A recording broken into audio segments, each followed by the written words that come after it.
in China, we don't have the Christian moral doctrine. We don't deduce morality from any kind of divine law. Like the evil of the colonizing West when Russia, Japan invaded China, took over Hong Kong, took over mainland China. We would like to take those territories back because there are only fight and flee. No liberty, no compromise, no equality. We are always in a continuous revolutionary state. Chinese TikTok, Chinese Instagram had a huge impact on people's daily lives. Such a weird feeling when you talk to those Chinese in foreign countries. They always criticize the government, the CCP, but in a similar way that they want to be reunified with their people, with another party, with another strong central government. That is so strange. You realize we're solving world peace by doing this? All right, everybody, welcome back to another episode of the Athling Honor Show, where each episode is a new ripple containing unknown but unlimited impact. I am super happy today to have a good friend and somebody who's been on the podcast before, I would think probably 4 times, and that is Anshan Li. So, Anshan, thank you so much for being here. It's great to see you, and it's been a while. It's also a pleasure for me to be invited to a fantastic podcast. Yes. And congratulations for your reaching 790 subscribers. I believe you're going to reach 1,000 very, very soon. And also, I'm it's I'm just more than happy to see you, though remotely, but to see an old friend and happy face is such a pleasure for me. Well, make sure to hit that subscribe button, of course, if you haven't done so already, as Anshin said, because we are trying to get to 1,000. So make sure to do that if you haven't done so already. But Anshin, for those of for those watching who don't know, tell everybody where you are in the world, because I'm in the States right now. But where are you? Oh, I'm in Nanking, China, and I must thank for the huge, huge development of those technology that we can talk with each other, even though we are located in the two far, far away cities, like the two separate hemispheres. Well, you And realize you realize we're solving world peace by doing this. Talking from somebody from the United States and talking from China. We're solving diplomatic peace on a global scale by doing this. I would, I would not hope so, but I hope that China and America could have a more friendly and peaceful relationship with each other. Well, listen. One of the big things that's happening right now in the States is we're getting ready for like Christmas time, and there's big trees and big lights and whatever. And so one of the questions I had, as I always have this for people, is like, I don't know anything about what goes on during this time in other countries. I know a little bit about what happens inside of Europe, but outside of Europe, I mean, I'm very curious to know. Are you guys? Is there kind of this also sentiment? Oh, it's almost Christmas, or is that not at all like important in China? Or do people in China generally celebrate Christmas? Do they not celebrate Christmas? Obviously, Well, well, I should say this: China's a country of over 1 billion. You're one person. You can't speak for everybody, but just maybe you have some kind of perspective on that. yes, yes, I do. And I don't think I don't think I can speak on behalf of the Chinese, but on behalf of me and my family members, I don't think we have any kind of sentimental stuff for celebrating Christmas because Christmas is, first of all, not hasn't been celebrated in China for a long, long while. Like before the open and reform policy, just started to celebrate after we get in touch with Western culture, Western companies, and it's quite a recent phenomenon. And you also mentioned about China is a very, very huge country, and it's worth to mention that there are billions of Muslims who are living in China, and I do not think most of them, like in their traditional way, will or would celebrate Christmas, but that kind of thing is ever changing. So who knows? But talking about Christmas in my city, Nanking, first of all, probably I should briefly touch about its location. It's located around 300 kilometers on the west part of Shanghai, and it's used to be the capital of China when Kuomintang was in power. So it's not that kind of ancient or remote from the Western culture, but also it's not as developed as Shanghai. People in Nanking used to celebrate Christmas, and I can recall that vividly when I was a child. When my parents put a Christmas sock in near my bed, and when I woke up, I can find some candies or probably toys if I was behaving properly or getting good scores from the school. And those things happened, I think, for most of the Chinese around my age, 25, 26 to 30.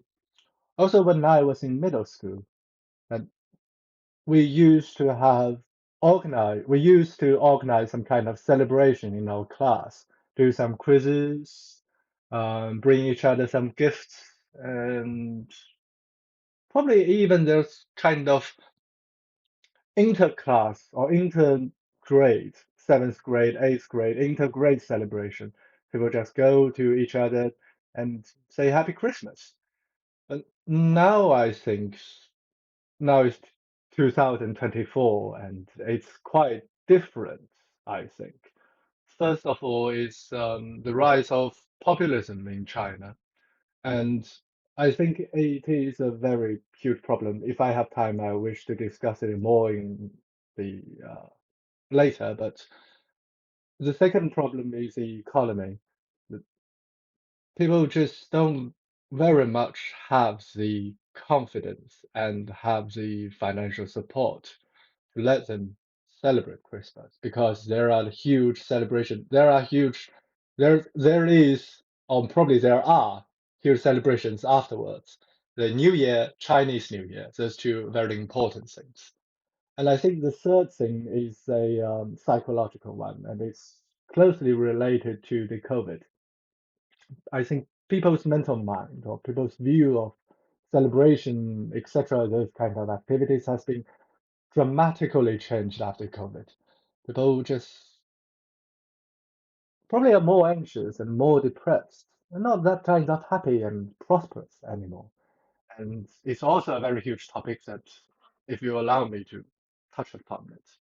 And in the summary, I think people used to celebrate Christmas in my city, but now it's different.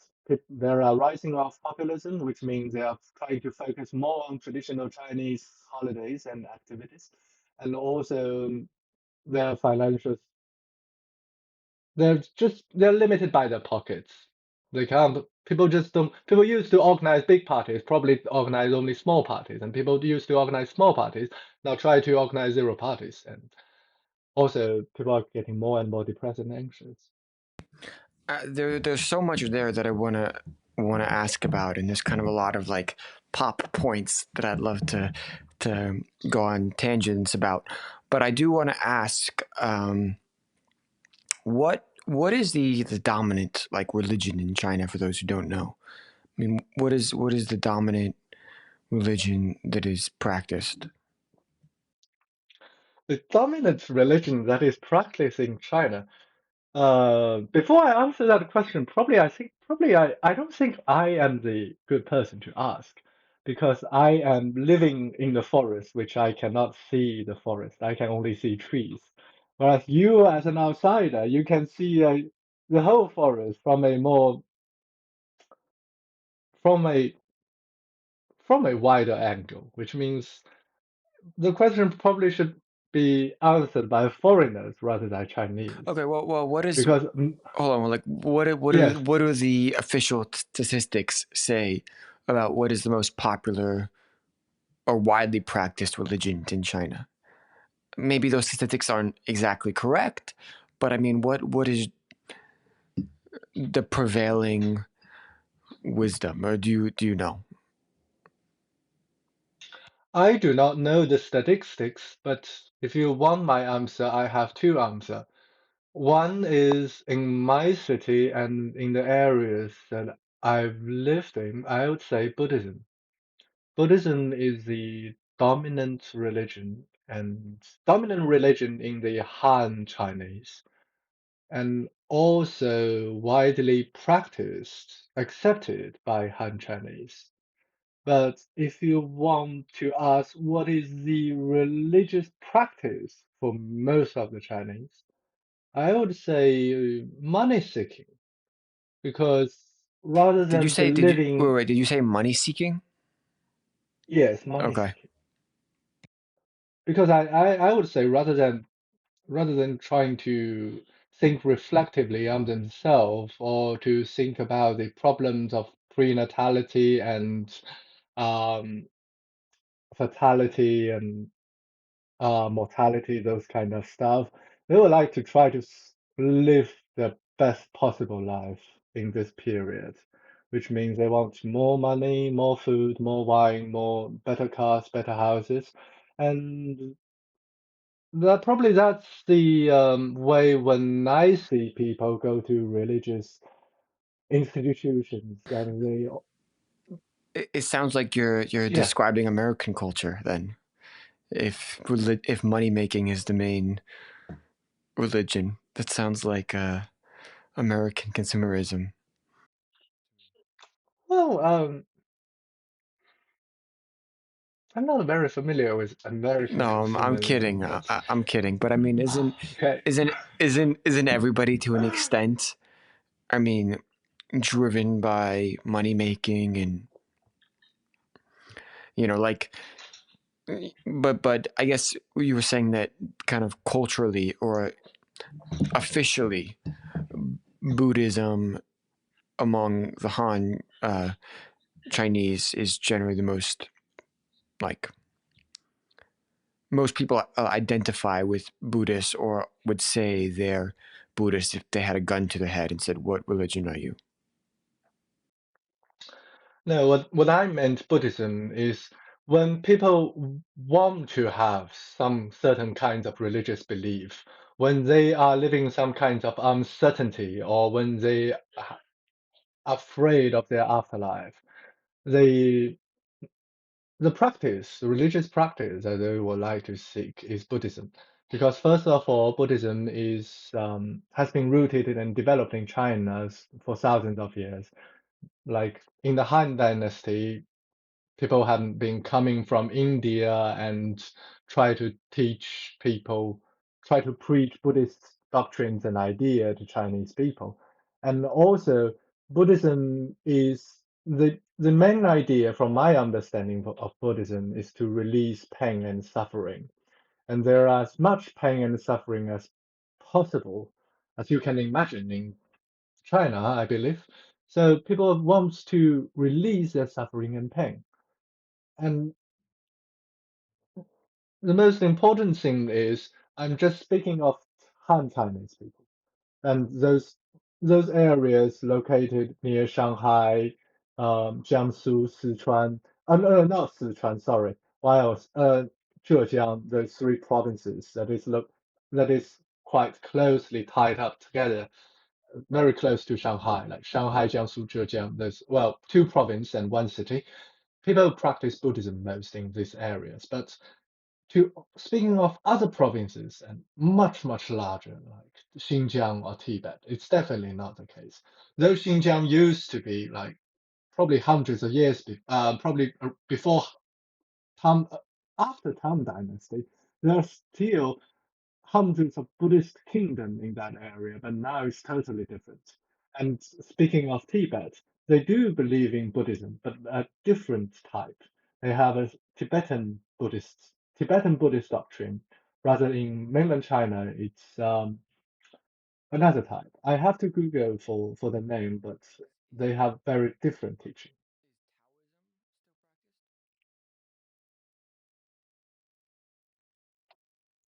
That's a very good question. I think Taoism will be practiced more and more in the future, just probably in next decade, because the one of the Taoism doctrine is to focus on transcendent stuff, I should not say transcendental, transcendent, which means objects that beyond the limit of knowledge. They really want to focus on this stuff in order to avoid worldly stuff. That's why people want to avoid more pain and to escape from their suffering. And it's more Chinese comparing to Buddhism because Buddhism is actually from India. So it's if populism is going to be a phenomenon in China, then Taoism, I assume, will be practiced more in the future. And second is because Taoism is linked more closely to politics comparing to Buddhism. Back into Chinese history, in most of the dynasties, we do have emperors who believe in Taoism and try to know their fortune or try to do something comparing to Buddhism. Because Taoism that we as Chinese can manipulate, or sorry, I should not use the word manipulate. We can interpret them in a very creative way, whereas Buddhist doctrine scholars would like to learn Sanskrit rather than learn traditional Chinese. Can I ask what is the main difference between Taoism and Buddhism?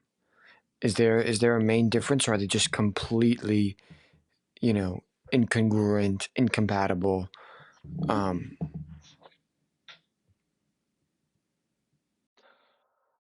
I think they are completely incomparable. Forgive my ignorance. Actually, I don't know much about Chinese Eastern religion, but for me, I would summarize Buddhism in one sentence that is to escape or to forgive. But for Taoism is to fight back and to organize and to fight back. I think that's very different. Yes. um, you mentioned Chinese New Year. Now, I think everybody in the West knows of Chinese New Year. They always want to know like what year, what Chinese zodiac sign they're born in, and the festivals. But I don't think people really understand. I think very few people actually understand what it's about. Um, and also, I would like to know like how is it actually celebrated in your city, your home city, and is that unique to your city, or is that kind of uniform across China? What do you mean by unique in my city? Well, is the way that the Chinese New Year is celebrated in the city you live in, is it different? Like, is it specific to your city, or is it uh, practiced in a way that is in line with the rest of the country, where that's traditional? Um, Well, first of all, each individual is different, which means in each city there are going to be nuance with of the celebration. For instance, in my city, there is going to be a huge celebration, aka Lantern Festival, located in the south part of the city, and it had it has been a tradition for for a few decades, I think. Well, I'm not quite sure how long officially, but from my well, it's just a tradition. And this kind of lantern festival is you can't find it much elsewhere in other cities. Also, because in most of the big cities, like millions of inhabitants in China, most of the inhabitants are Chinese, Han Chinese. And it turns out most of the Han Chinese would celebrate the Chinese New Year in a very similar way. Dragon dancing, a family gathering, probably also binge drinking, and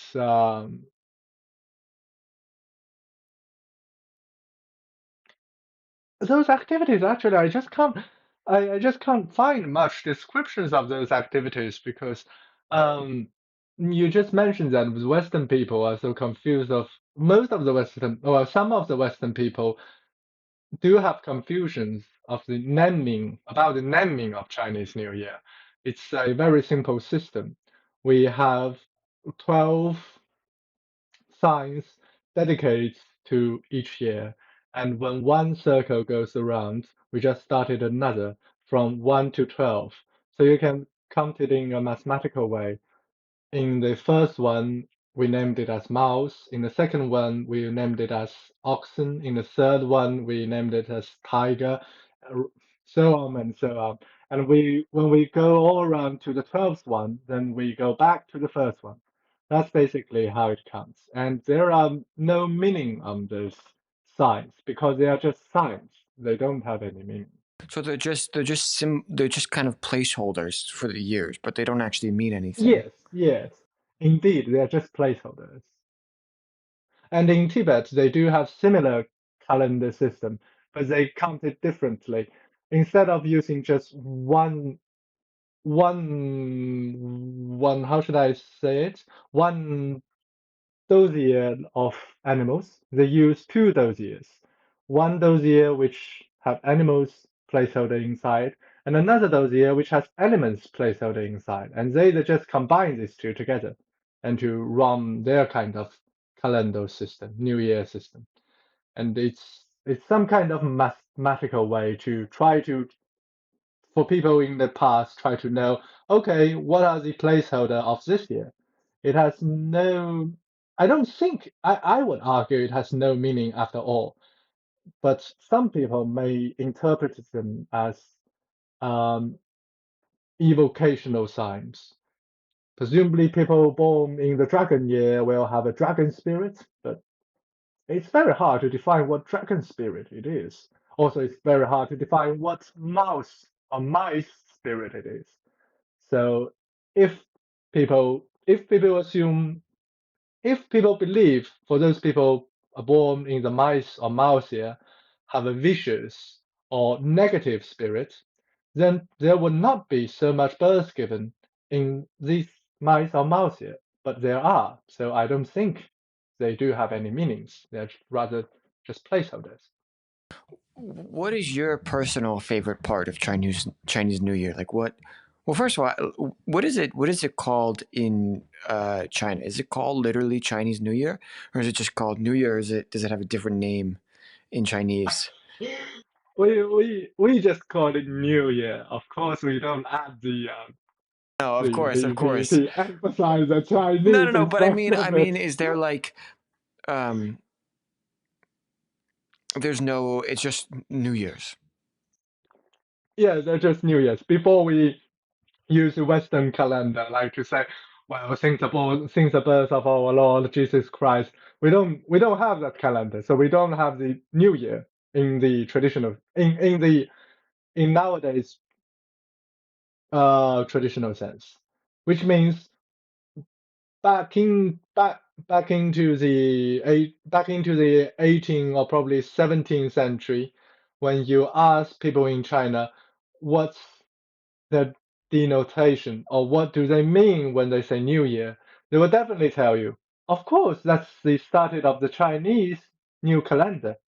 They don't have the knowledge of Jesus Christ, which means they will not celebrate the 1st of January because they don't even know what's the meaning of January. Probably January is the meaning of some kind of Roman god who will have two faces. They've never been to Rome and they don't know Roman gods and they don't know January. Therefore, they don't have the idea of celebrating the 1st of January. Rather, when you speak to Chinese in Chinese language, ask them, what do you mean by New Year? They will tell you the first day of the Chinese lunar calendar. Again, what is your personal favorite part of Chinese New Year?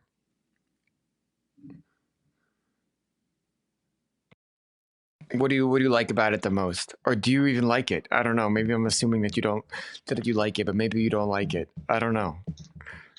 Um, I like it.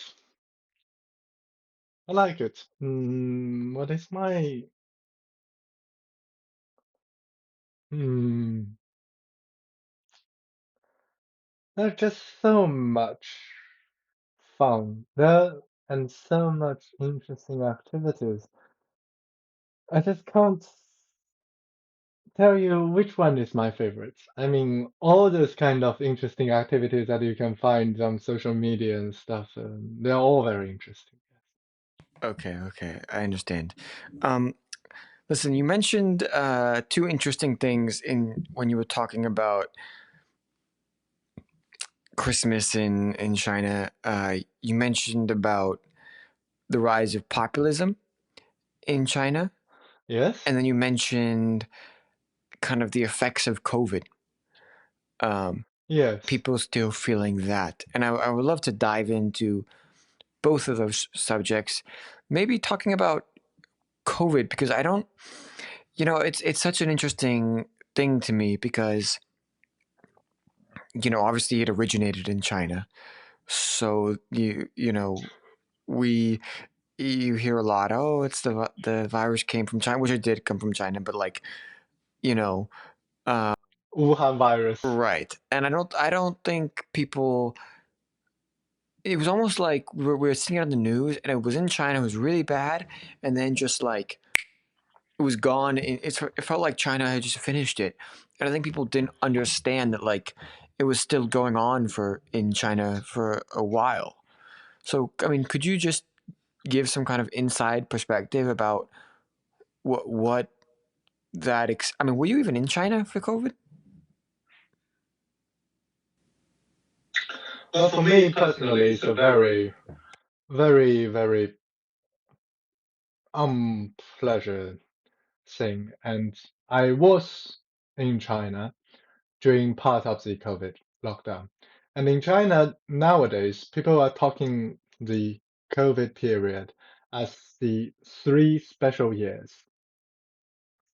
because the Chinese government has started their lockdown and zero COVID policy from the beginning of 2020, and it had been continued for 3 years till the abolishment of this zero of any kind of variation of zero COVID policy, which means the zero COVID policy had been lasted for 3 years, and therefore the name 3 years period was given to dedicate the COVID pandemic in China.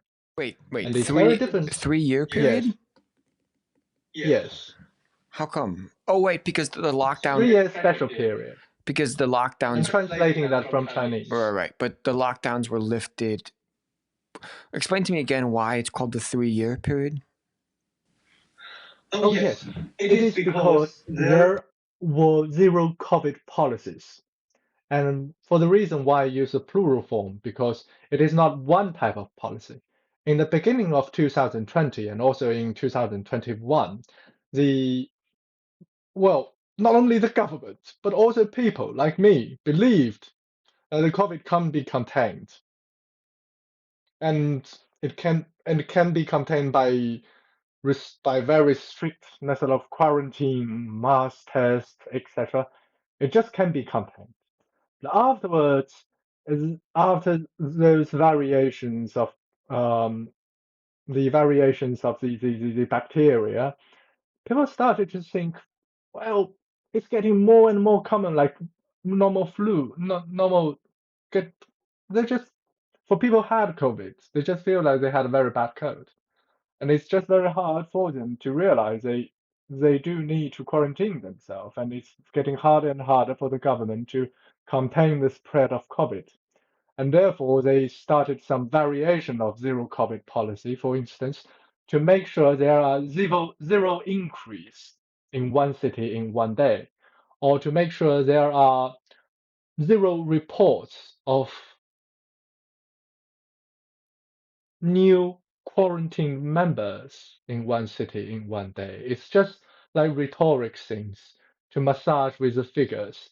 And therefore, the zero COVID policy has been interpreted and reinterpreted in many, many different ways till the very end. Till the very end. I cannot exactly recall when that is, but it's it's around 2023 or 2000. it's around the end of 2003 when the government, central government, when Peking officially decided we should end the any containment of COVID. We're just going to end quarantine. We're just going to end massive tests. And then suddenly, boom, no quarantine, no test whatsoever. There, people do not talk about COVID anymore. People just not afraid of COVID anymore. And hence, there had been 3 years of the practice of zero COVID policies. And therefore, nowadays, people in China are using the title three special years to nominate, denote the COVID eras. And The COVID era, I should say. so kind of talk to me about what the impact was on people's, not just their health and whatever, but also their behaviors and their attitudes about life and their mental health and their mental states. Like, talk to me about Of how that course. changed kind of the way of life in China. Or I mean, again, I keep saying in China, and that's a little bit of like, I know it's wrong to say that because you're one. Everything's It, connected with everything else. yeah, and it's a huge country. You know, it's again, um, you're in Nanjing. You know, you're not in Shanghai. You're not in Yeah. Beijing. You're not in Tibet. So it's going to vary region to region. But again, you know, about your experience and what you know and what you feel. Apologize to the viewers if I keep on saying, you know, China writ large, China generally, and just assuming that Anshan is the representative to speak on everybody in China. That's not what I'm trying to No, no. imply. And I recognize there's epistemic um, fallacies or errors in that logic. So anyway, Anshin, continue. Thank you very much for the clarifications. And also, like, I think when you speak of the mental health and people's um, just people's mental health in general, it's also closely linked with your two previous topics, like celebration of Christmas and Chinese New Year. But in the summary, I think people are more, first of all, people are more feeling, there's a feeling, I would say, there's a feeling of angst, and there is a feeling of depressed. And I would like to, and those feeling of angst and depressed closely linked to people's um, change of behaviors. For instance, do not, try not to celebrate Chinese New Year in a traditional way. And I would explain that. I will go back to the Chinese New Year when I will explain the impact of the mental impact, psychological impact. I'm not talking about any political like or any social impact. It's first of all, I just mentioned that it's fear. It is really the lockdown and the quarantine, the very strict lockdown and quarantine and massive tests has a huge impact on people's understanding of liberty and understanding of demand. It's because, well, we Chinese just naturally, I don't say naturally, but a priori have the understanding of liberty a priori different from yours. So there were further restrictions. For instance, cannot go out of your neighborhood, cannot even go out of a building, or cannot even go one step out of your apartment or your, well, in China, most people live in apartment rather than US, probably houses, etc. They're just strict restrictions on individual liberties. And also, people got some food delivered during lockdown rather than go shopping them.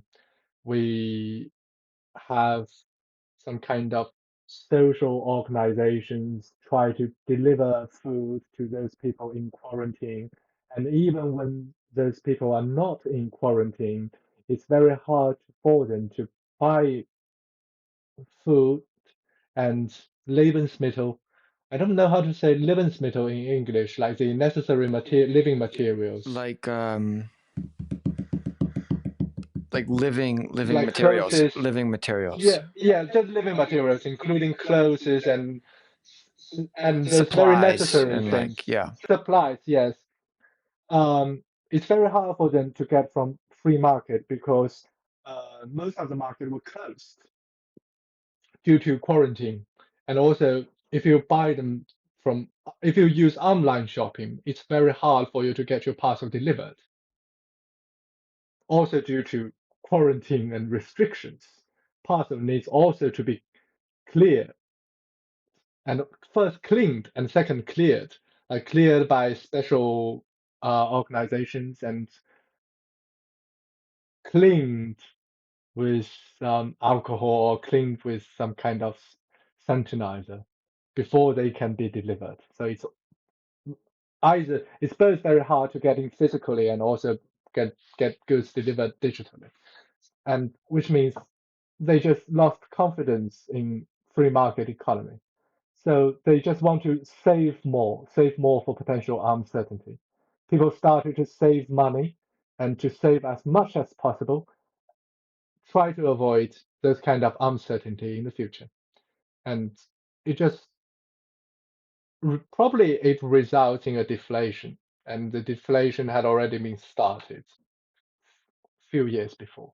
And the second thing I talked about is angst. That is in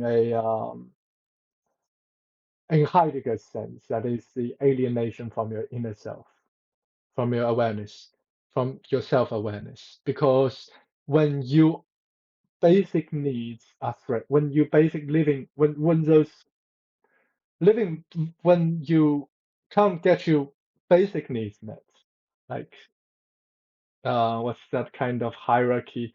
The five stuff, the very basic stuff is security and food, those things. When you can't even make sure you feel secured and make sure you can feed yourself, you just try to strive for as much as food as you can gather as possible and try to collect as much masks in your home as possible in order to make sure you can wear a mask outside. Therefore, you can go outside because if you don't have a mask, you cannot go outside. And all those things results in a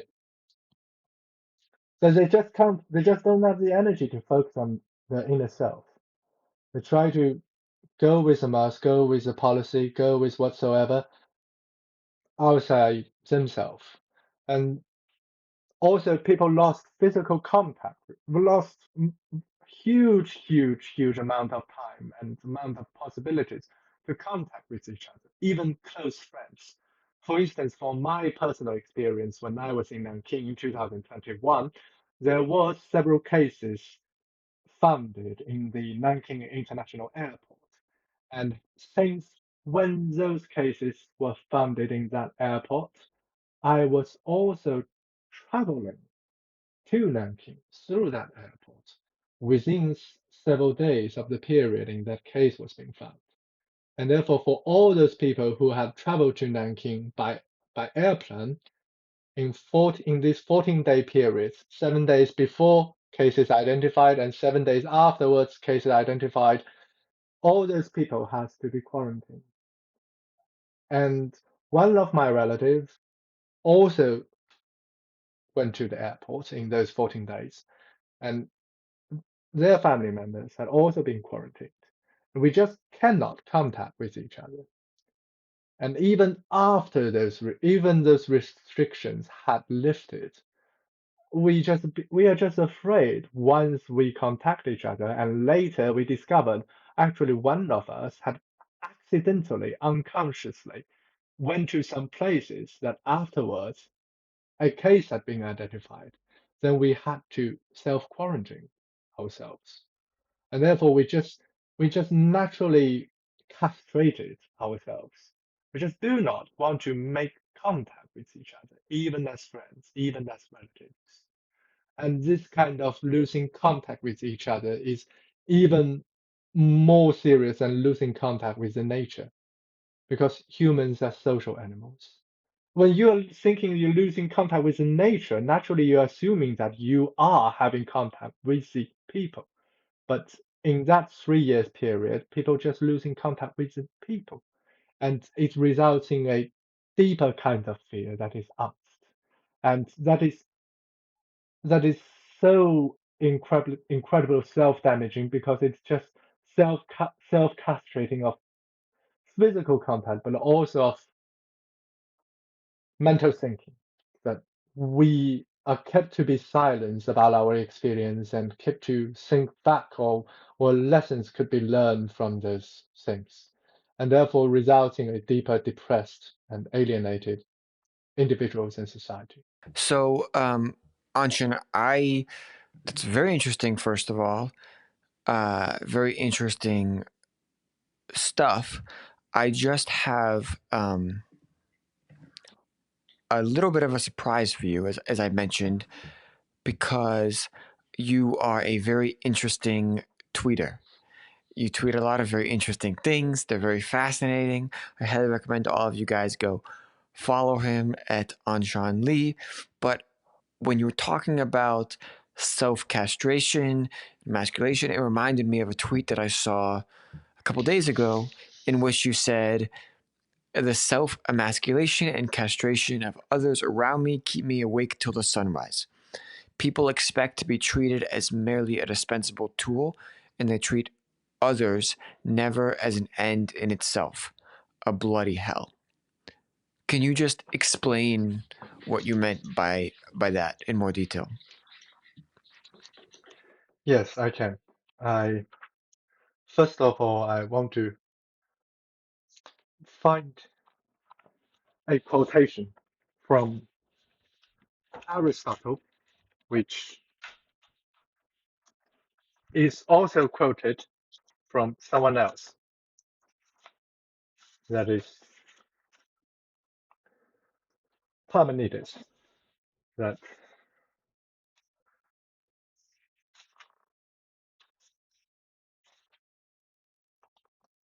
Parmenides and both Plato said that Eros is the most ancient and most honorable god.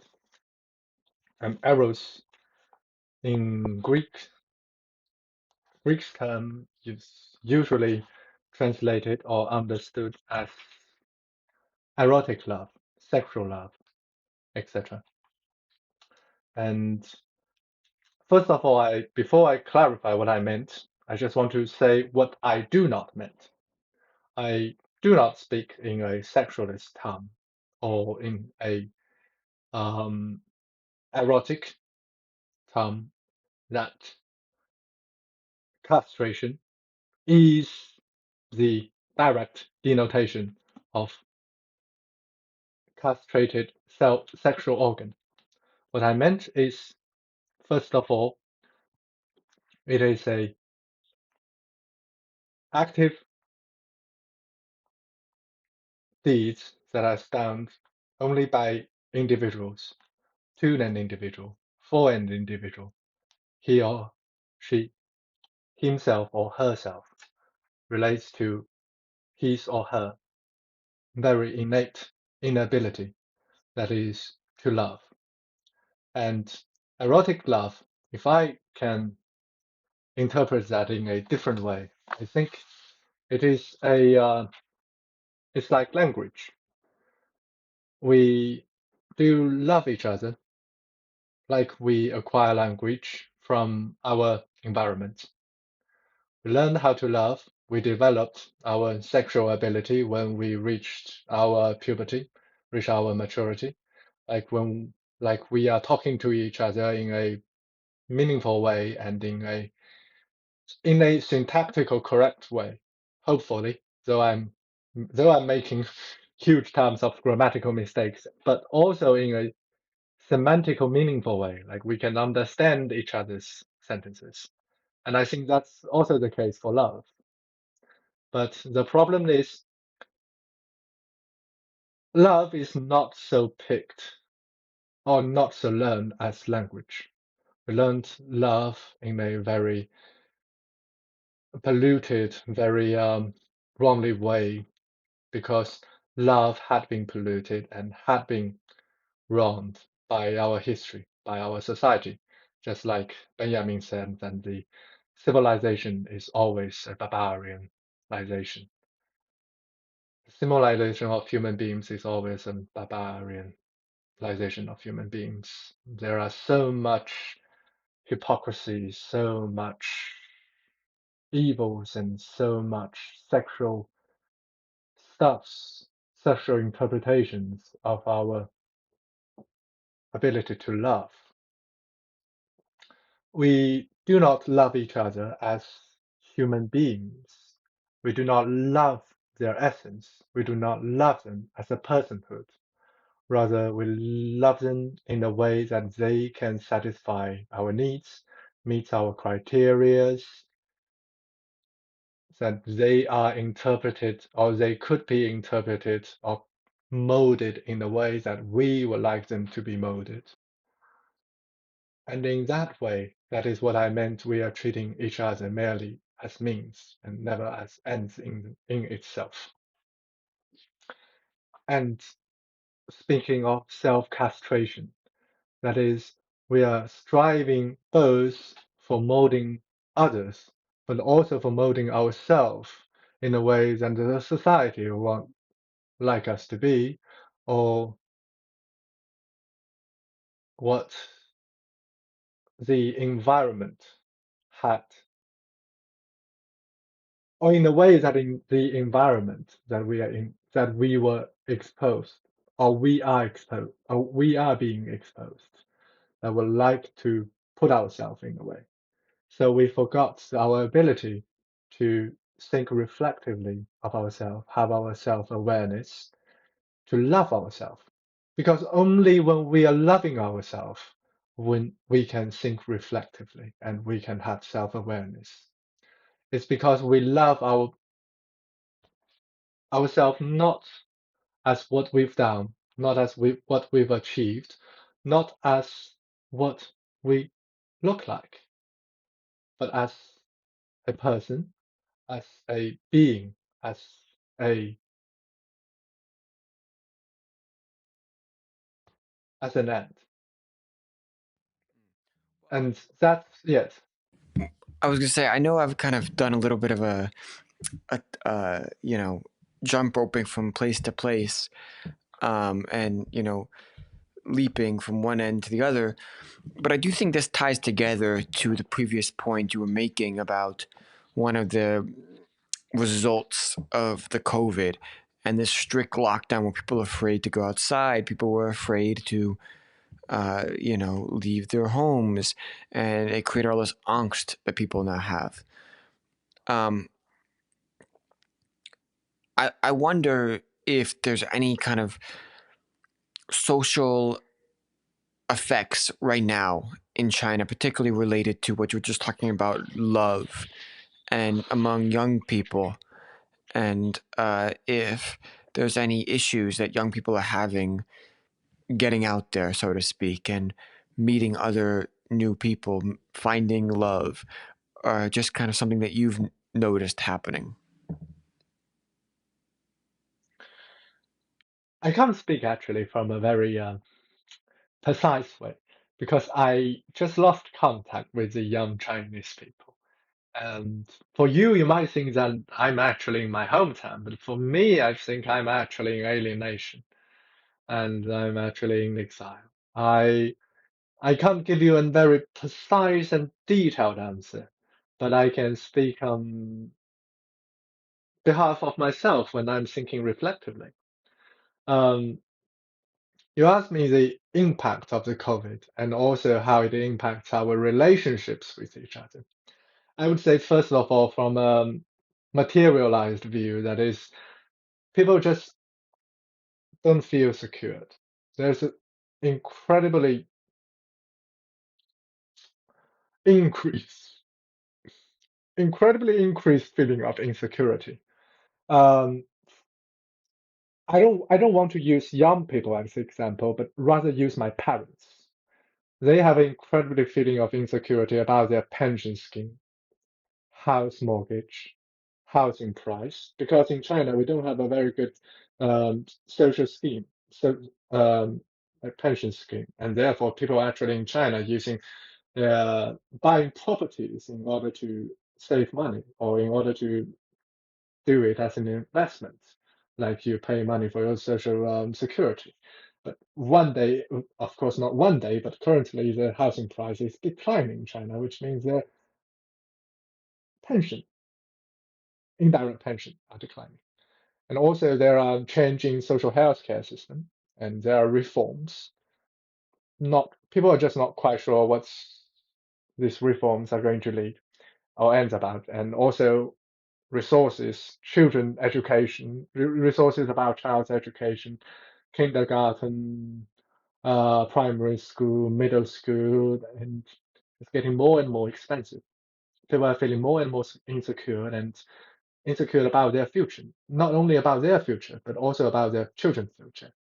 And speaking about the young generation in general, I just assume if those things that I observed are not merely individual cases, but also quite common in China, it could be result in a way that young people are more and more not willing to get married or to give birth. And also, they would like to meet, they want to feel secure feel secured first and foremost before they can do anything else. For instance, awareness of something, some social science, awareness of their self, awareness of love, etc. Which means what they are seeking in relationship, first of all, I would assume, is not caring of others, or, but rather caring for themselves. And in that way, they are seeking satisfaction from the things that they can never be satisfied. Because if you want to feel secured, first of all, you want to secure your inner self. You want to make sure that young panic child, which had lived through the COVID, is um,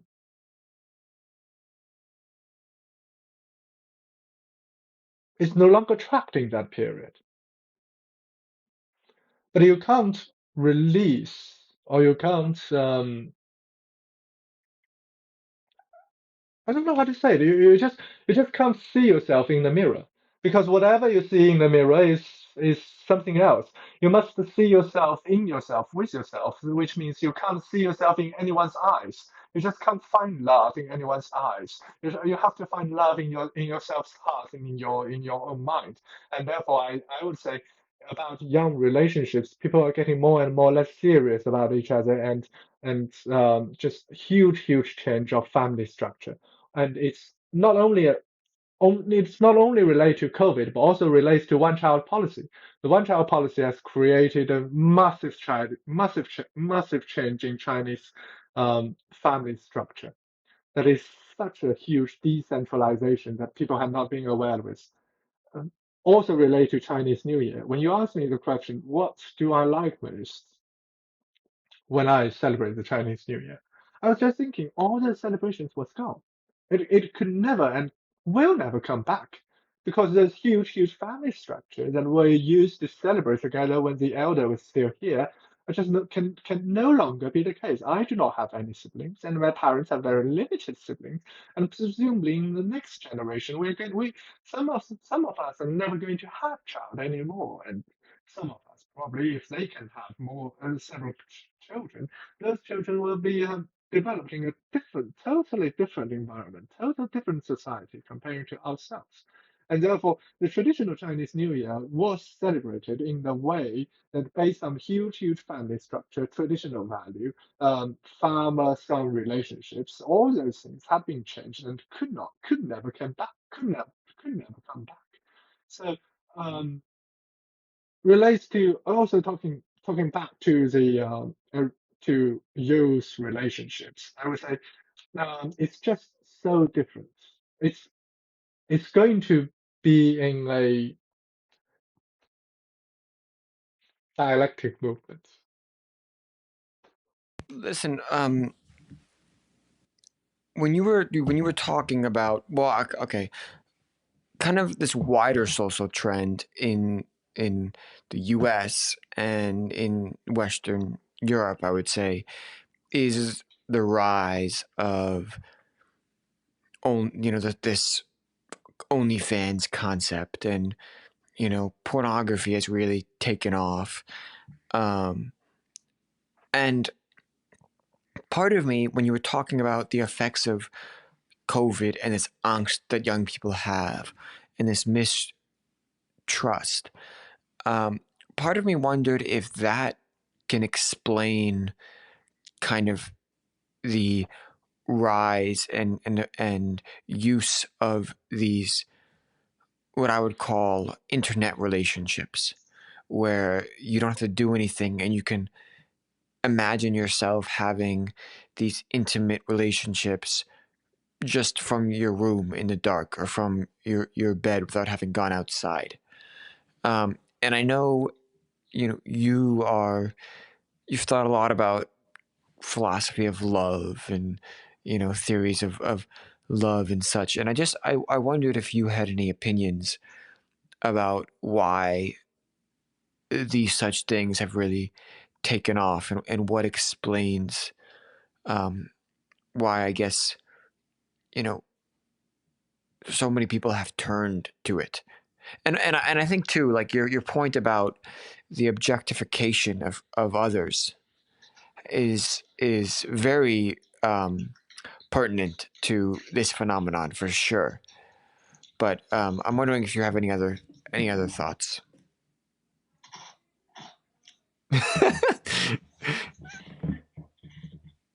As you eat a cracker, you can think about it.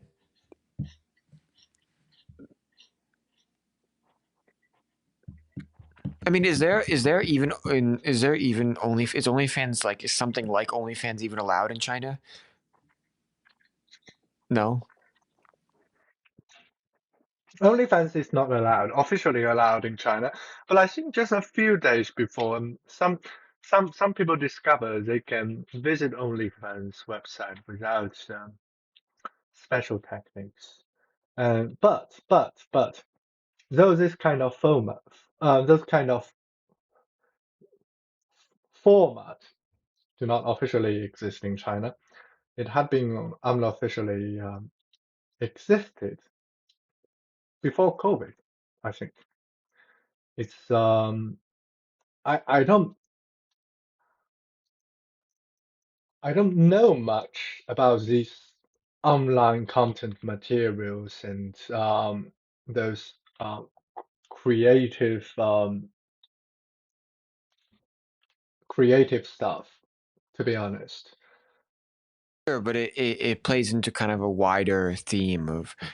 Yes, there are similar schemes in China. We call it as as as as as, as, as, um, as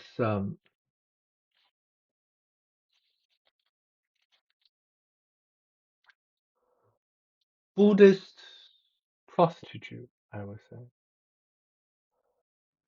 Yeah, because they're creating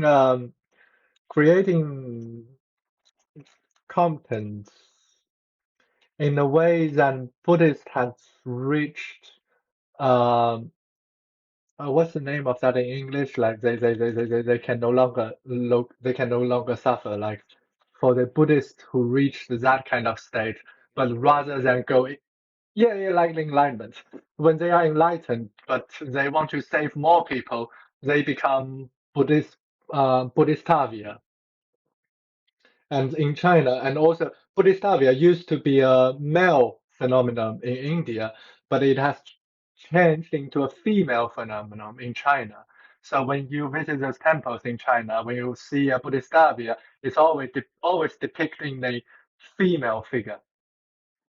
So sometimes people in China will name those people who public creative contents of their body and of other things, publish them online, but as Buddhistavia prostitute,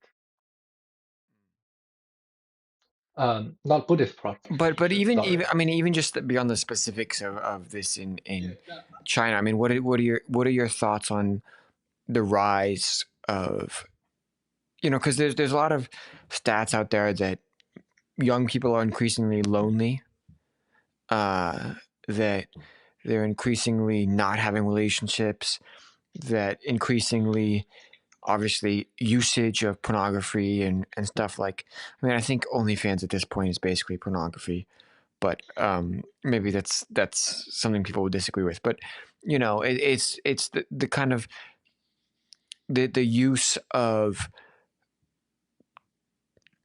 external online sites to fill the void of otherwise meaningful relationships. Do you have any opinions on why that's the case? I mean, I know you do because you tweet about it. Uh, you tweet about pornography, so I know you have opinions. So that's why I wanna hear. You're putting me on a very, very hard position because I do have opinions, but it's very hard for me to say. But still, I want to touch on a very specific area that is pornography. Um, when I was thinking about pornography, and as you said, if OnlyFans is a genre of pornography, not a specific genre, but a general genre, and people are alienated not only with others, with their friends, classmates, etc., due to COVID, due to the change, the digital reform, but also with themselves as they feeling bored. In that case, their relationship with pornography, I would say, not as an industry, not as a specific genre, but as pornography per se, is a twofold domination. And also, people have touched upon the topics of genre and of pornography, like the male gaze or male domination in the industry. Also, how the producer and how the relationship between the producer and the actor are so unbalanced and so unfair, etc. But I'm not talking about those specific relations in pornography, but between pornography and the receiver. And I was thinking the receiver, for instance, if I go to OnlyFans, how to pronounce OnlyFans, I I would choose. I don't use OnlyFans, but I would say Pornhub. If I go to Pornhub and choose a specific genre like uh gold hair, Asian or threesome, etc., those are quite. I mean, basic types. There are also more hardcore types that is more extreme. When people are getting more addicted to a substance, they want the low addiction can the lower level the lower dose can no longer satisfy them. Probably they'll go to some extreme genre. But I'm not talking about the addictive behavior or addiction per se, but rather talking about pornography. People are choosing those genre types and because they do have an influence and dominance on that. If one genre can no longer satisfy the mass, the receiver will just abandon that and choose a new genre. Just like how people abandon marijuana and choose heroin, or people abandon the heroin and choose cocaine. I would assume the similar thing would happen in pornography. And therefore people are dominate people for this receiver, they are in a dominant position because they do have the ability to choose. And also for the pornography, they they dominate the receiver because they have changed their the waves that the way they wave their the neurons in their mind or those biological structure in their mind in a way that the receiver is not aware. And also because the receiver gained sexual knowledge, probably also knowledge about relationships, knowledge about how to start a erotic or how to maintain an erotic relationship from pornography in general. The pornography dominate the receiver just like how the media dominate us, because we've been fulfilled with those informations that we are not allowed in a very passive way by algorithm or by algorithm or by something else, by selection. And therefore it's a two-fold domination. And speaking from that perspective, um, what the That's so weird. Speaking from that perspective, that twofold domination, I would say the OnlyFans itself, the creator is also dominated, is also in a position of dominance and also in a position of submission. So in that way, if the content that they created can no longer satisfy their receiver, and I believe in most of the case, it's is the case. Like the only top 1% or top 0.5% are really making fortune from this industry. And also people are using AI and other technologies to change this industry. I think it's beyond this podcast. I think that scope is beyond the podcast. But what I want to say is they are also living in the fear and angst because they fear because they're just afraid they will lose their receiver. People are no longer interested in them, and therefore they are creating the content in a way that they are not aware. They are just alienated from themselves. The I'm talking about the content Right, creator. right. So if I could just kind of try to understand what you're saying Yes, is saying it's not just the users who feel alienated and angst and feeling like they're not able to go out and have relationships, but it's also the the creator. creators who feel like I'm not worth enough, or I'm not worth on my own to just go out and talk to people, so I need to like shape myself in a way that not literally shape, but like present myself in a way that is just overly sexualized in order to like sell and not to like prove that I'm worthy. Um, Yes, in one way, it is the case that the creator w- are not so secure that they can still be popular and to shape their body and their expressions in a way that can be more creative or more attractive. But it doesn't necessarily mean that their inner self is alienated from their emotions or their awareness. Because some people probably are just um, because each individual is different from each other. I assume some people, I know this is going to be hugely controversial, but it's just my assumption. I assume some people naturally gain pleasure from from being in a popular position or being exposed to a mass audience or being perceived, being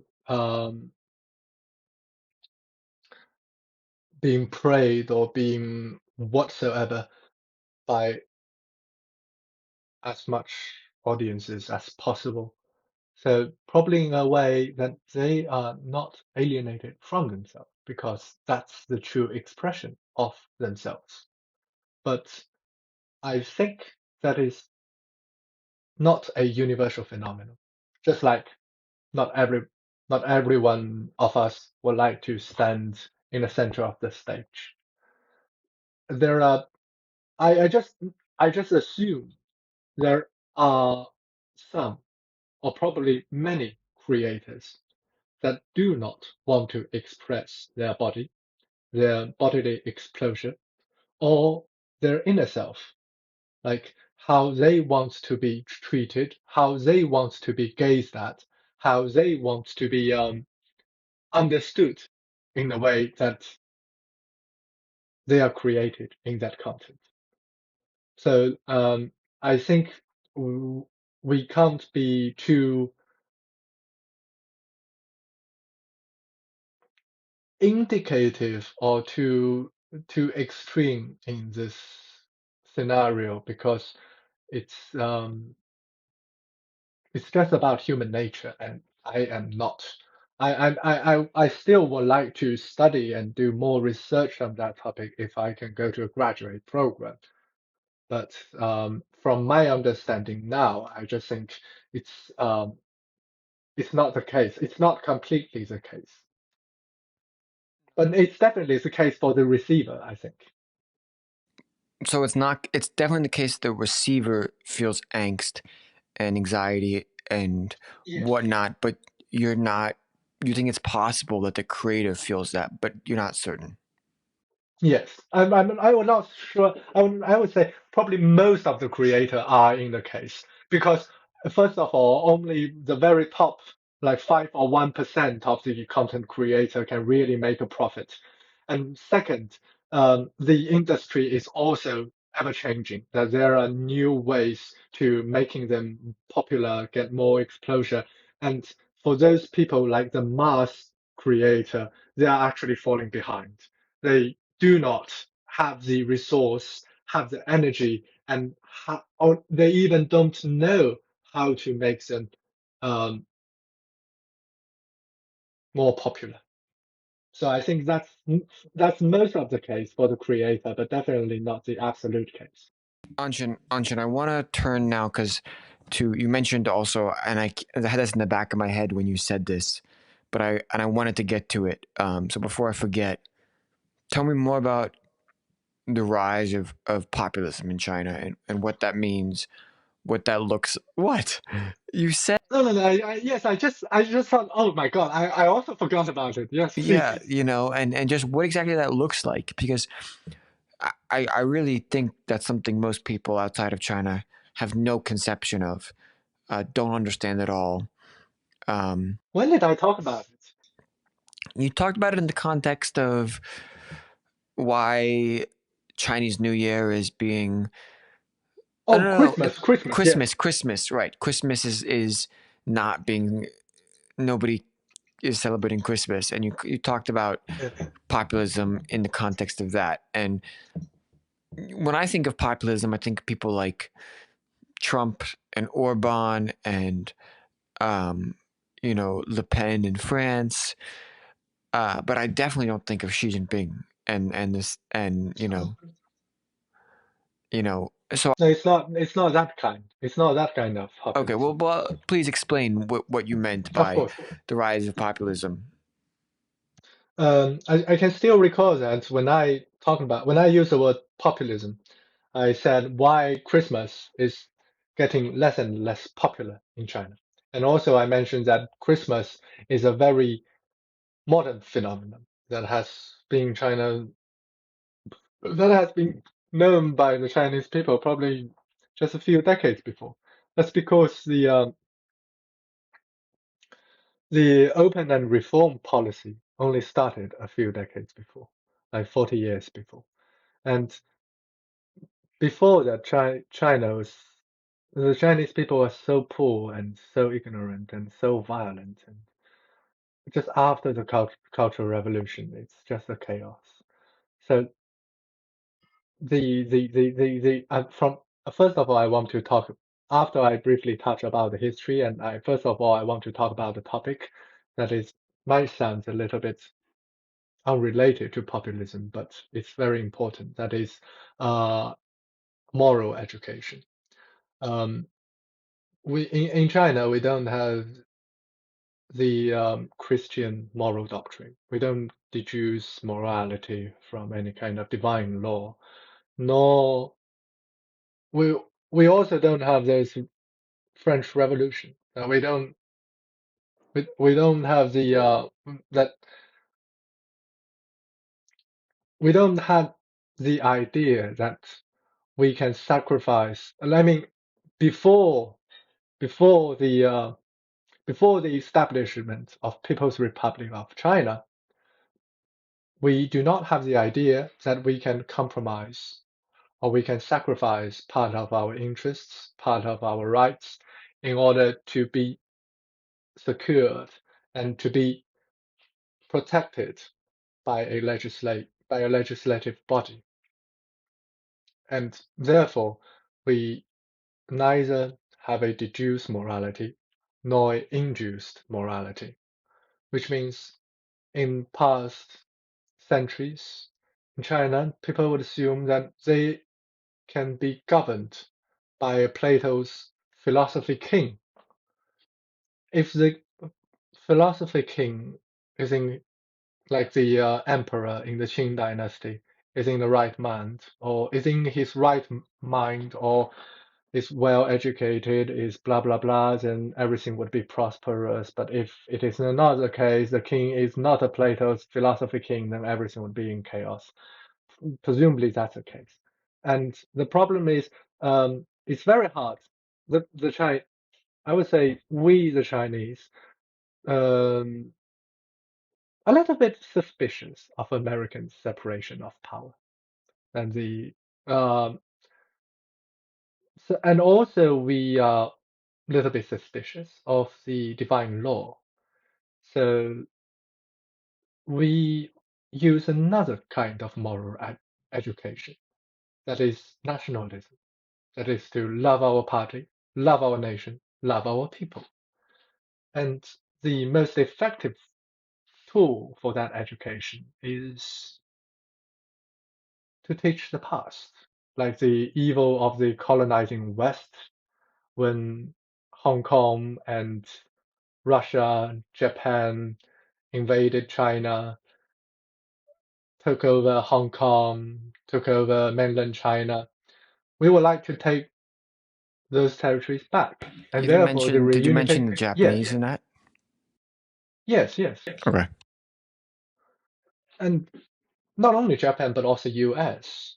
And therefore the reunification of Hong Kong is really a big deal, a big psychological moment for the Chinese mass. We can see that China is no longer it's a symbol for us that China had went out of the being colonized era and really stepping forward into the new millennium. So the reunification of Hong Kong from our perspective is hugely different from the Westerns. And also it is about how the Japan invaded China and delivered massacres, etc., those kind of stuff. And the government would like to use this kind of nationalist education to let their people have the moral standing, moral understanding that they have to be strong, they have to be tolerant, they have to be wise, as wise as a philosophy king. Of course, I don't want to talk about the possibility to achieve those unachievable ends in this podcast, but I just want to say that uh, they just want to use those educations to teach some kind of moral values to our people. I should not, well, they, us, well, it's okay. So also so in that kind of background, historical background and the doctrine, what is the most effective tool is to teach Mao's success in military strategies and Mao's talks like loving and care of the peasants because the difference between Mao and Lenin is one started revolution from the workers in the factory or in the city, another one started the revolution in the rural areas in China. So Mao naturally differentiated from Lenin in a way that Mao loves people, the peasants more, and therefore the nationalist education also entails that we should not only be strong um, wise, dependent, but also to love our people, love each other. And I think in one way or another, it is a good strategy. But um, there are also fallacies or potential weaknesses in this kind of way. That is why I think populism is rising in China.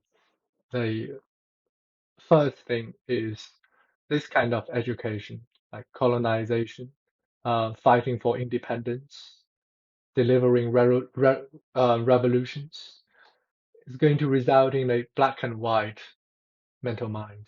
There are only right and wrong. There are no compromises, no sacrifice, no willingly sacrifice of part of my rights in order to meet, say, broader, more wider, secure interest of the society. And also, there are negative views on foreigners like Japanese, Americans, the British, which naturally you can assume as a consequence as this kind of um, movement. So people And have. also, Oh yes, yes, please. People have, no, I was gonna say, please finish. Please finish. oh, and also that's one of the results that leads to populism. And then uh, another one is the lack of the understanding of liberty and equality, I would say, because one of the Maoist doctrine is similar to Trotsky's, that you shall continue the revolution till the whole mankind had turned into communist regime. It is somehow similar. That's why I think Mao is so popular. Mao was and is probably so popular in Latin America and Africa because there are only fight and flee, no liberty, no compromise, no equality. So we are always in a continuous revolutionary state, which ends in a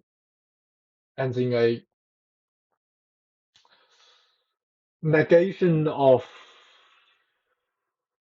freedom, I would say. Yes. And the third thing is very closely related to Christmas. Why? That's why I bring this topic. That is I won't say hate, but societal hate of US and US citizens. The first of all is US sanctions on Chinese entities, Chinese enterprises and Chinese personnels, which are related to communications, semiconductors, space, cyberspace, etc. All this high-end tech that is seen as a similar move as the British in the 19th, 20th century when they colonized Hong Kong in Chinese people's understanding. That is, they are inputting their colonization and imperialization idea, colonist and imperialist exploitation and ideologies onto Chinese.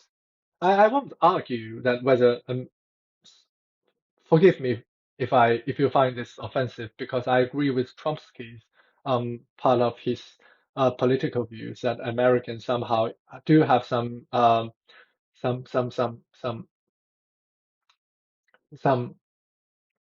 some I mean the American executive I don't do find it have offensive at all. So please.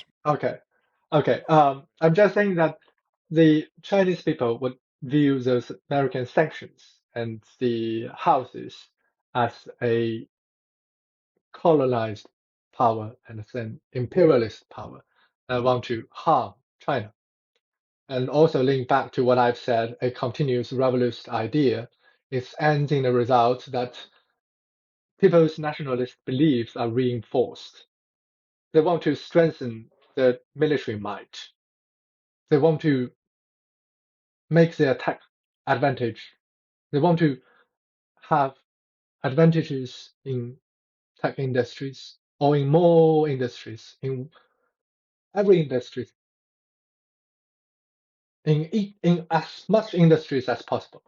Because it's always going to be in a revolutionary mode, and the American is colonizing us, so we need to fight back, and therefore we have to get advantage in every possible places as possible. So that's results in a rise of populist ideas, and yeah, I think that's basically what I meant.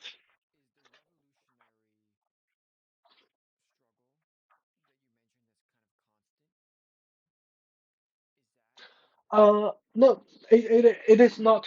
It is in Mao's idea. It is constant, but it is not in most of the Chinese idea. But still, most of the Chinese went through the Cultural Revolution and are still influenced by the Cultural Revolution. And therefore, I would say, though explicitly it is not a phenomenon, but implicitly it is. And so is that where that kind of, as you were saying, that fight or flight attitude that's very prevalent among people, is that where that comes from? I would say implicitly, yes, it is. Okay. And then the other thing you mentioned was kind of nationalism and the strong sense of loyalty that people have to the party and the nation and the leaders. Um,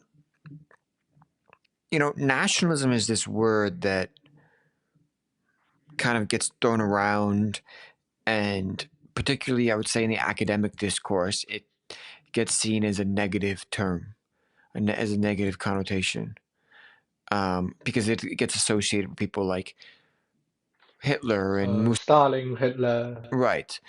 And I'm wondering, you know, Probably I should use the word patriotism. sure, but I mean, nationalism, as I see it, means exactly what you said. Kind of this strong ideology that's rooted in the nation, right? Hmm. Yes, please continue. Well, it's this idea that the nation is the most important thing, and that my number one loyalty is to the nation. And Well, that seems to be to me what you were describing, right? yes, Do you think that, I don't know, do you have any opinions about whether or not this is something that's good? Like, it seems like that this, in theory, could be a good thing. It could also say downsides to it. What is your perspective on nationalism, like, writ large? there are, of course, there are arguments on both sides, and that's why Hegel is so controversial.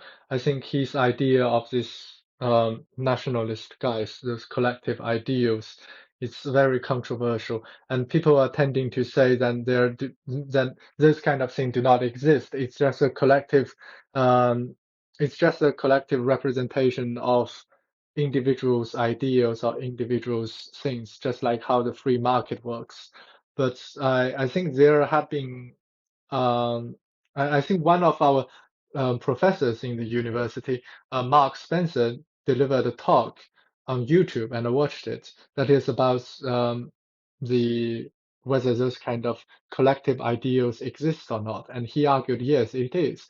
And he said why it is the case, because from a mathematical perspective, then he did. I forgot what was his original argument, but no, probably I should drop that because I can't remember it anyway. But that argument was very good, um, because I it's guess math. okay. I guess Uh, what I'm asking is, yes.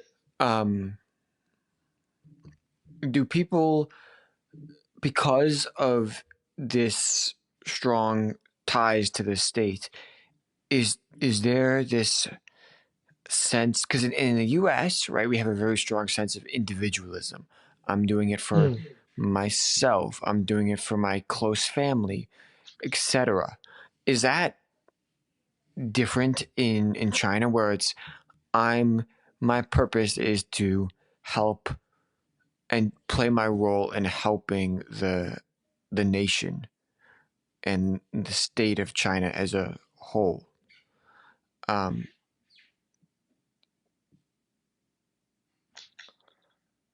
Hmm,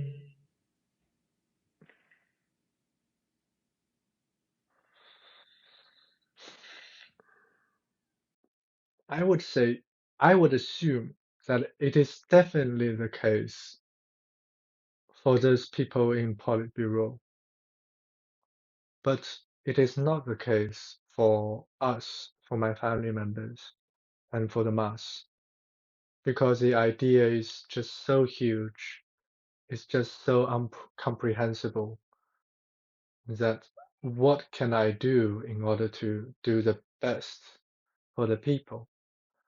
It always ends in a way that what I do is first of all best for myself and then best for the people. And please allow me to explain why it is the case. The first thing is you talked about the mass media that has a huge about the media, it has a huge effect of alienation. And it is even severe in China. Chinese TikTok, Chinese Instagram had a huge impact on people's daily life. People's time had been fulfilled with short videos, other many type of many kind of created contents that they are not interested or they are just ignorant of politics, of sociology, of philosophy, whatsoever, history whatsoever, even Chinese history. And second is actually people in China are very poor, very, very poor. Though if one day you come to China, you will find, oh my God, the flight ticket, the train ticket are so cheap. But for most of the Chinese, it's still very expensive for them. It's going to for one ticket from my city to Peking by train. It's going to cost probably one one eighth of their monthly salary. And also, please remember that we don't have a good national health system. We don't have any pensions or good, secure national health system. We have to save a lot in order to secure our future, in order to secure our um, health bills. That's why you can hear those talks about Chinese economy. That is, people are saving more and more. They just don't want to spend. It might be the case, but it's also the case that people are earning less and less because of the deflation. So people are just incredibly poor. They just don't have the opportunity to even communicate with each other in other cities, in other provinces. And also, we don't have such a huge liberty as you Americans. You can fly to most of the countries wherever you want, and to have the financial stability to support the tickets. And we have to apply for visas. We have to plan the trips ahead. And it's just so difficult for most of us to go out and to see other cultures, to experience other cultures. And also, most of the people in China, I would say, um, they're not, they cannot, of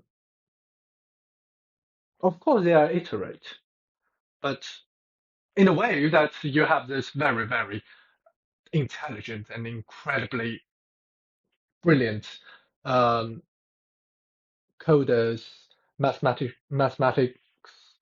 physicists come from China.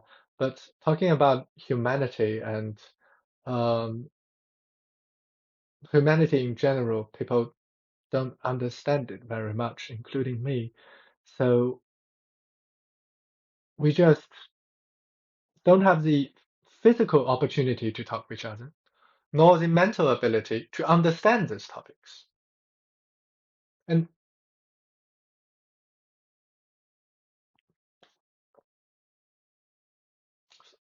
sorry, what was your question? I don't even remember, to be honest. Um, Well, some uh, something about nationalism and um, perspective on. oh yes, yes. Whether the ideal, whether the nationalist collective ideal impacts people's decisions. And I would say it's because people are, due to those physical and mental limitations, people have very limited access to those ideals. People do not understand them. People do not talk much about them. And people in different areas view them from different perspectives. Like people in Mongolia will view that national ideal hugely different from those people in in Guangzhou, in the very south part of China. And people in Shanghai will view it very different from people in Sichuan, in the very center of China. So as that way results that results in the way that people can only act first and foremost for their individual liberty and for their individual ideas, aka money. That's why when you asked me previously what is a widely practiced religion in China, I would say money seeking, because that satisfies most people's initiate and intrinsically motive. That is to no longer be poor, that can feed themselves, can be respected, etc. But also it is because of the one party system and also because of the way China have been so throughout millenniums that we just think in a collective way, that we want a philosophy king and we want a strong centralized government. It's so different from US, I know. You're afraid of government, you're afraid of centralization. But for us, we are afraid of decentralization. We're afraid of federalism because back into the 1930s, 1920s, when each part of China is ruled by its own military leader, it ends in chaos and it ends in mass famine. Mass famine always the result of poor regulation and poor not poor, poor logistics. And that's the way we want huge, powerful central government. And you can also learn that from a very ancient Chinese um, tale, I would say, that one of the three most ancient Chinese king, who is named as Yu, gained his seat from his predecessor by building a dam in order to fix the problem of the flood, uh, fix the problem of the river, I think. That's one of the fairy tales that we've learned, or probably for thousands of the thousand Chinese learned through thousands and thousands of years. That's why we want huge, powerful central governments. Whereas in US, it's so different. Can you explain the point about the dam story again? The wants to Ah, the dam. solve the problem, Yes, so he builds a massive dam. that's so interesting. That's so interesting. It always makes me laugh when I was thinking about the Great War and comparing to Odyssey. For us, the culture is just so different. I know, but explain because I didn't understand Yes, yes. that story. For us, the Chinese, um, probably also for me, though I am changing, that we assume that we can be naturally grown and naturally died in the nature, to the nature, and with the nature. So we are tightened we mentally fettered ourselves to the land, to a small place that we think we can call it home. That we're afraid of exploding, we're afraid of discovery, we're afraid of um,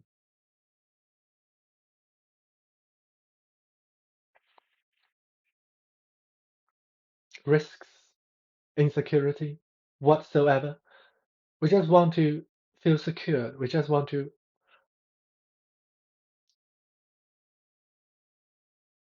pick the apples from the tree when it is ripe. That's why the Chinese people are so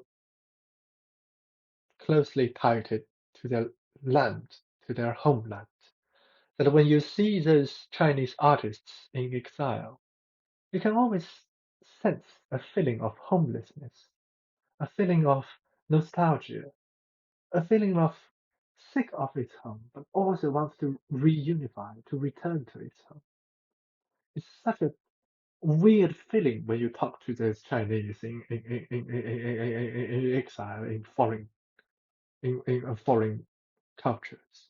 They're always criticizing the government, the CCP, even its people, but in a similar way that they want to be reunified with their people, with another party, with another strong central government. That is so strange. Sorry, I just jumped the topic way ahead. Um, but back to your question about the dam.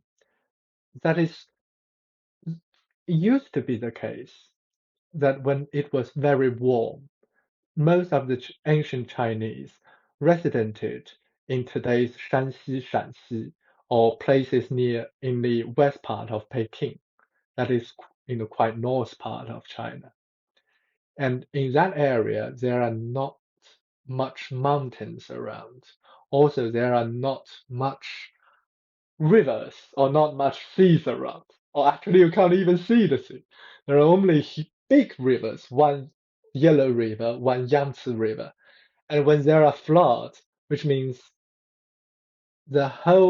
your whole effort in the spring, in the summer, is going to be vanished. It's going to be destroyed. And you're going to live in a kind of insecure life, living exile. You have to go to other places to find foods, etc. And also, it is very hard for one family or for one community to build up dams or to do some collective works in order to control the flood. In order to, because Yellow River is so huge, it's just so big. It's just like America's Mississippi. It's not like Rhine River in Germany. It's not like it's not like the Donau River in Austria. It's just much more wide. It's just much wider. So when ancient people are thinking about those natural disasters, they're thinking about a collective figure which can make orders, which can see from a broader perspective, which can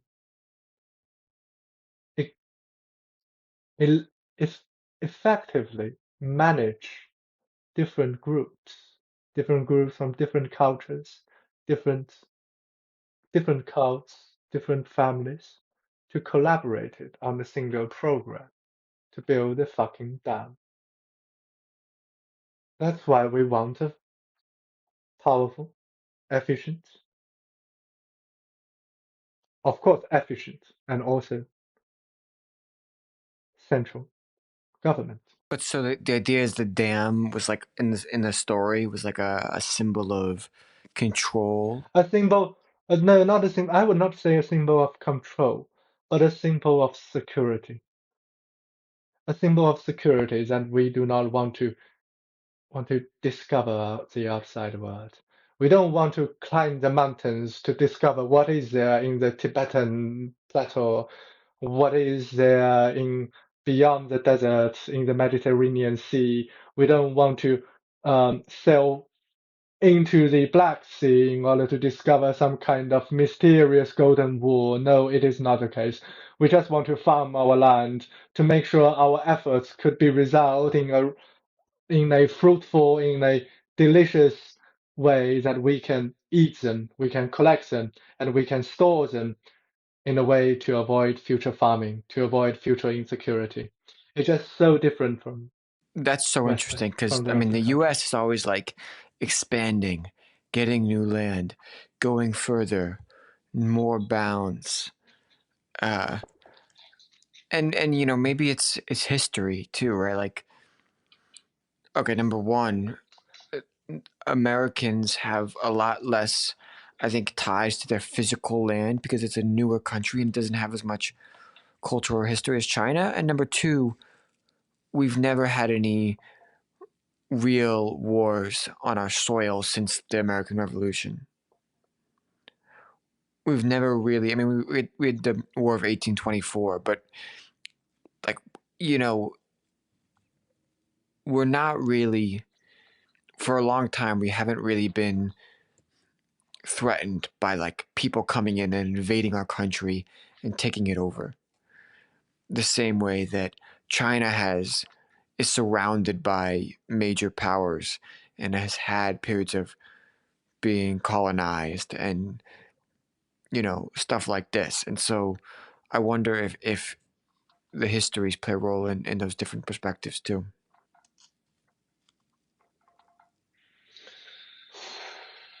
But anyway, I think this is a really good place to call it. We've been talking for a total of like 2 hours now. Indeed. I I really just enjoyed this, Anshin. I really enjoyed this discussion. I enjoyed it too. I What? you just don't know how happy I am. um, um, It feels like probably English is my mother tongue. what? Seriously, because makes me feel more natural and more happy when I'm talking those English. Probably because of the audience, and I've always been talking English with you guys, and you guys are such a good hearer and such good podcast organizer. Mm, mm. Well, listen, before we go, make sure you guys subscribe, like the video, share with others, check out Anshin's Twitter. Um, and also, if you feel like it, please click the super thanks button and donate to the show because it would be a big Oh, help. you are running an OnlyFans. No. We've reached the first stage of monetization on the YouTube. So Great. I now was we just can joking. take in money. But the Great, first great. stage of that is like people can buy memberships or they can give super thanks, which is donating donating any amount of money they want. Great, great. So if you guys are watching this till the end and are in love with Anshin, please do that. Anshin, I can also be in any kind of shape you want. I'm a perfect creator. what did you say? Oh, I'm just joking. Oh. I just said I can be. Never mind. Were you making a joke about OnlyFans? Yes, yes, yes. Okay. Well, anyway, Anshin, any last words before I hit the stop on the recording button? Hmm. I wish we could love ourselves and remember that we are fantastic. Okay. Well, anyway, thanks for listening and see you guys next time. Bye.